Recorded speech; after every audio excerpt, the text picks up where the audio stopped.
what happened in December of 2024 in the space industry. There's so much going on, it can be really overwhelming to keep up with. All you need to do is watch these videos every single month to keep up to date. Starting with space science, NASA's Parker Solar Probe literally booped to the sun and survived.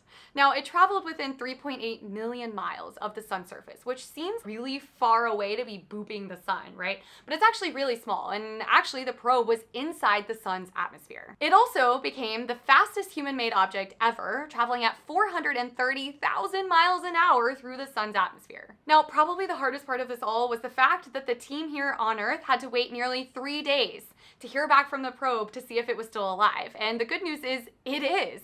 And all of its science instruments are operating normally, and the heat shield is actually protecting it way more than they thought it would. This is the closest that we have ever been to the sun, or any star for that matter, which means that we can study so much more than we've ever been able to. So scientists are using Parker to study things like solar wind and the corona, and even the coronal mass ejections, those CMEs, those things that have been hitting Earth a lot more frequently this past year and causing all the auroras much farther south than normal. We're gonna start getting the science data from that close approach later this month, so stay tuned for more. Now switching gears to commercial space stations. So if you aren't familiar, the International Space Station is going to be retired and crashed into the ocean in 2030. What comes after that? It's not like we're just giving up on sending astronauts into low Earth orbit.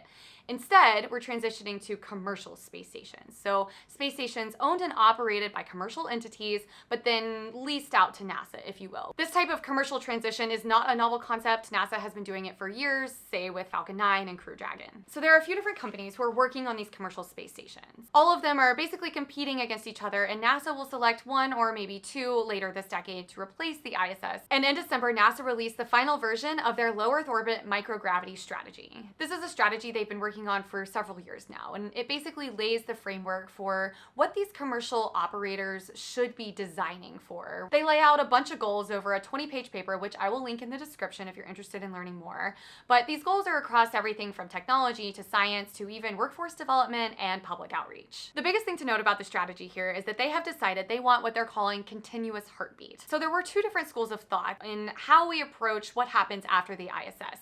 Do we have continuous capability, meaning there are space stations up there that can take astronauts, that can have astronauts on board, but we wouldn't necessarily have an astronaut on those space stations at all time. That's continuous capability. The other strategy, which is the one that they have gone for, is continuous heartbeat, meaning that they will always have an astronaut in space, which is what we've been doing since November 2nd of 2000 with the International Space Station. Now, there are two reasons that NASA really cares about this. The first is that we really want 6 to 12-month missions so that we can prepare for future trips to Mars.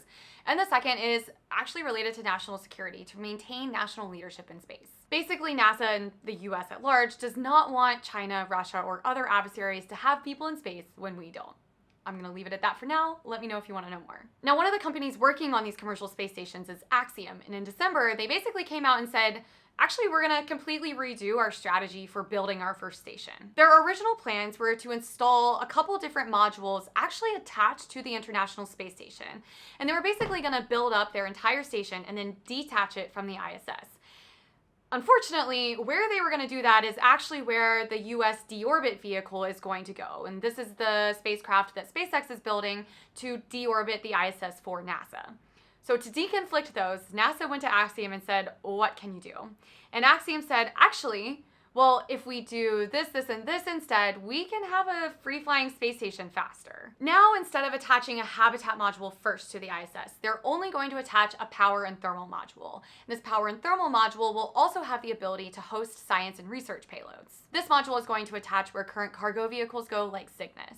Then they're going to detach it, and then they're going to attach a habitat module, and then it can theoretically be its own free-flying commercial space station. Now, one of Axiom's biggest competitors is a company called VAST, and in December, VAST announced that they were basically going to start competing with Axiom on something called private astronaut missions, or what we call PAMs. For the last few years, NASA has been awarding private astronaut missions to Axiom with little to no competition. And these private astronaut missions are short, private missions to the International Space Station, basically as a stepping stone to full commercial missions to these full commercial space stations. So the first 3 Axiom missions have already gone up. The 4th one is in training, scheduled to fly in spring of this year. And now VAST has said, if NASA comes out and asks for more PAMs, they're going to compete against Axiom. This is signaling that the commercial space station competition is really shaking up, because There aren't infinite resources and there aren't infinite opportunities to send science and people to these space stations. So all these companies are like, I want to be first and I want to do it the best. So it'll be really interesting to see what happens this year, especially because VAST is supposed to launch their first commercial space station at the end of 2025. And if they do that, it truly will be the first, even though everyone else is also claiming that they're going to be the first. Okay, now switching gears to Artemis, our current return to the moon. And I say current because we do have to admit that a new administration is about to take office. And even though this new administration did coin the name Artemis and kind of bring it all together a couple years ago, every time an administration changes, unfortunately, our exploration goals change, which is one of the biggest reasons why we haven't been back to the moon in over 50 years. There have been a lot of talks and conversations and honestly big concerns over the future of Artemis, especially with NASA pushing back Artemis II and III again back in December. Artemis II was supposed to send 4 astronauts to the moon in September of this year. Now that has been pushed to April of 2026, and that means that the first landing, Artemis III, is going to be pushed from September of 2026 to the middle of 2027. This just keeps happening. And the reason for this, NASA claims, is because of the heat shield issues on Orion from Artemis 1. When Artemis 1 came back 2 years ago, there was a lot of erosion on the heat shield that wasn't supposed to be there. So for the past 2 years, NASA has been trying to figure out what happened and is it going to cause an issue for the crew of Artemis 2, 3, and beyond. They did come out in December and say what the root cause was, which is great because in November, they said that there was a root cause, but they wouldn't tell us what it was. So everyone's like, what the heck is going on here? But anyways, it has something to do with how Orion entered the atmosphere. They have confirmed that it's not going to pose a risk to the astronauts, and that's great because it's already built, and if they had to rebuild the entire Orion heat shield, I can't even think about how long that would have delayed the mission. But what they are going to do is change what's called a re-entry profile, which is how Orion enters the atmosphere. And they said that this is what caused the 6-month delay, but I'm a little confused about that. I don't really know why that caused a 6-month delay, and I haven't really seen any information why. To me, it seems like that's not really a 6-month delay, but what they have said is that they needed to do this before the new administration took office so that it wasn't delayed even further. So there's a lot of politics going on, as usual. I will keep you updated. Now, speaking of politics, there's one more thing I'd like to cover, and that is with the new administration change, there comes a new NASA administrator. And in December, Trump announced that he was selecting Jared Isaacman for that position pending Senate confirmation.